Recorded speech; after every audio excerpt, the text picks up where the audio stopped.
Kasama ko ang aking buong pamilya na bumabati sa inyo na isang maligaya at mapagpalang Pasko. Tuwing sumasapit ang Kapaskuhan, lubos na kasiyahan ang umiiral sa buong sambayanan. Sa bawat sulok at daan, matamis ang mga ngiti na sumasalubong sa bawat isa. At ang ating mga puso ay napupuno ng saya at pag-asa.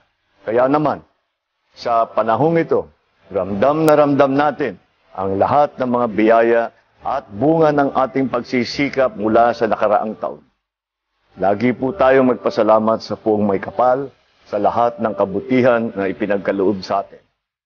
Buksan po natin ang ating mga puso at ang mga tahanan upang maipadama natin ang pagmamahal at saya sa ating mga kababayan, lalong-lalo na sa lubos na nangangailangan. Naway isabuhay din natin ang tunay ng diwa ng Pasko sa pamamagitan ng pag-unawa, pagkalinga at pagtulong sa kapwa. Sa pamamagitan nito, tayo ay nagsisilbing parol ng siyang nagbibigay ng sigla, kulay at liwanag sa buhay ng bawat isa tungo sa mas maunlad na bagong Pilipinas.